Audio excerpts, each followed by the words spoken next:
that BJ Fogg said, who's the father of behavior design. He says humans are lazy, they're social, and they're creatures of habit. And so anytime we design a product or a service, we have to deal with that. We have to deal with the fact that people don't like to expend energy. They're social in that we're influenced by those around us, and we like to influence other people and be seen as good and relevant by those around us. And we fall back on habits. So we can deal with the lazy part and we can start to build habits at the same time, but it takes a lot of intentional work to get there. And that's that frequency piece. And then ultimately you can start to build that emotive piece into it too, where people are seeing the flags. So, I think, in the past I've done fishing on a monthly basis, but if I can use good. Yeah. So how often are they doing this, do you think? So at least monthly. So it's good to hear that you were doing that because there is a big difference between yearly or quarterly and monthly, obviously. To the point where we've been pushing this as a best practice for a while, and actually we've got 2/3 of our clients that now do monthly fishing, which is a big transformative thing for the industry because a lot of people are shy of doing that for a while. Yeah. Um, but you're starting to build muscle memory there. The thing that you can do to amplify it is I'm a fan of fishing as much as your corporate culture will tolerate it. And so once a week wouldn't be too bad, or once a day wouldn't be too bad for me. But what you can start to do is, regardless of what tool you have, is start to categorize people out into the things that they're most likely to fall for or risk levels.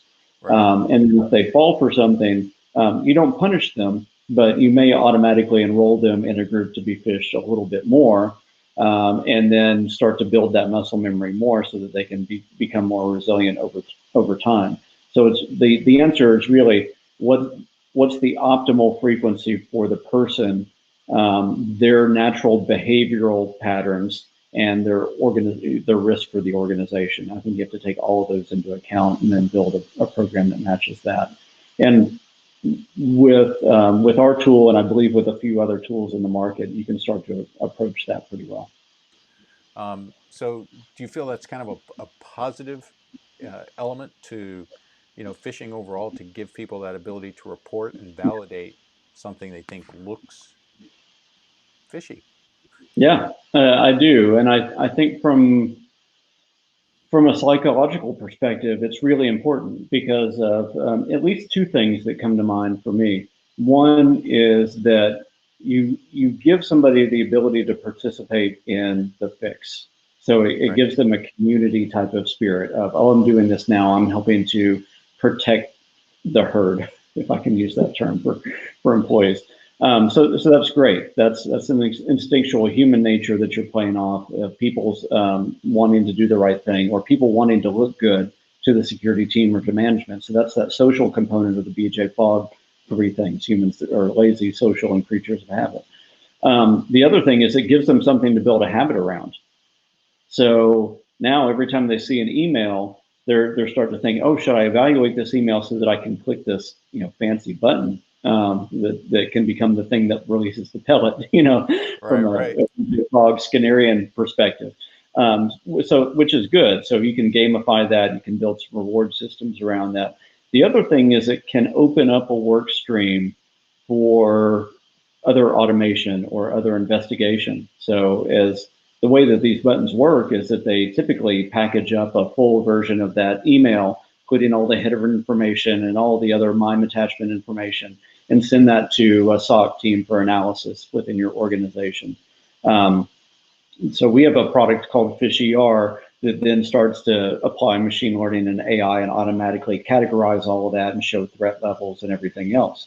So at that point, you're really starting to bring this, phishing thing full circle because if it's a threat, then you can inoculate the organization against that by grabbing those emails out of everybody else's mailbox that landed in.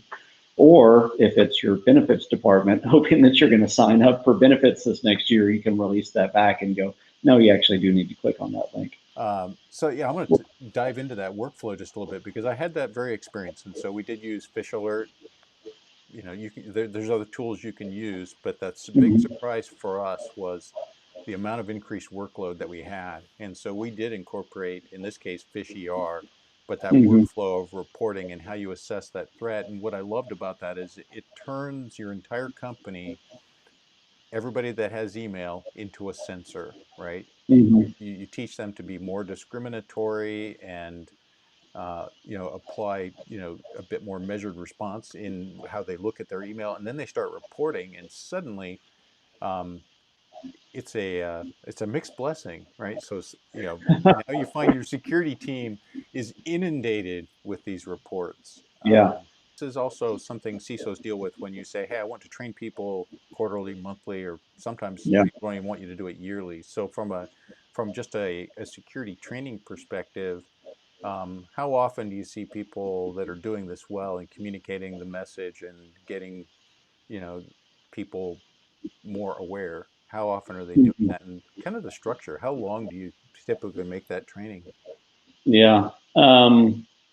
This is going to be similar to the phishing thing. If you do it just once a year, you're really just paying lip service because Right, you're throwing out all this content at one time. And what happens is you're hitting them with that content at a time that is not relevant for their life. If you're training them on phishing and company policies and passwords and everything else all in one day, well, how many people are actually going to change their password that day? They're not going to remember your password policy.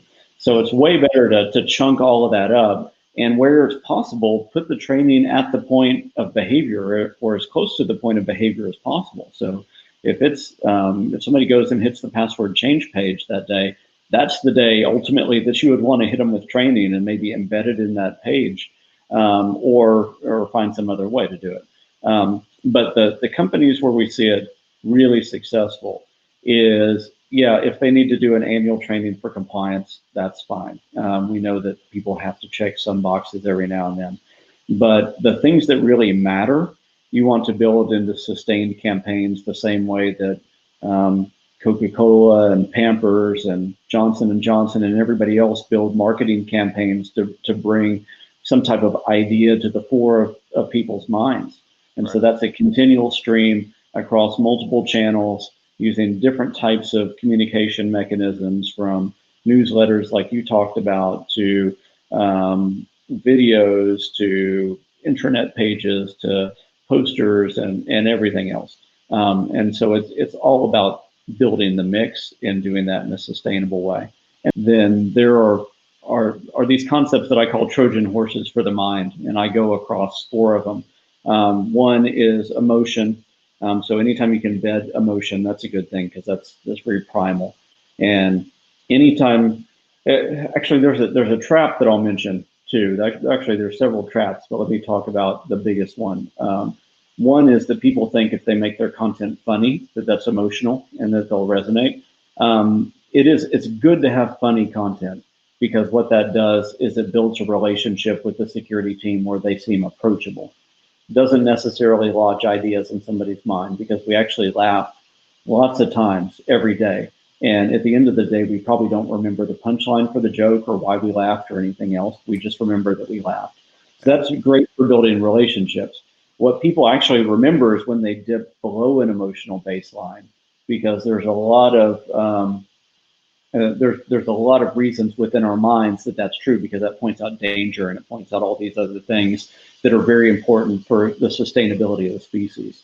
The more we embed emotion, the more we embed empathy in something, the better we're going to remember it. Then we move on to the other three Trojan horses. One, which is sound. So if you can use music in interesting ways or sound cues, like kids shows have a little bell anytime a critical word, important word hits, to say, oh, this is important. I mean, you could do something very similar, but for grown-ups, and you see right. that in podcasts like Freakonomics and others. And then we have just the words that you use and the stories, and then visuals. So all of those things together start to build something that starts to become really, really compelling, rather than just throwing out a 20-page policy to somebody or Right. having a talking head video from your CEO. I appreciate, all of your insights. I'm really, really glad to catch up. And I think we've got some really interesting, additional things that I wouldn't have thought to cover. So I really appreciate Great. the time, and always good to catch up. Awesome. Thanks. It's great catching up. All right.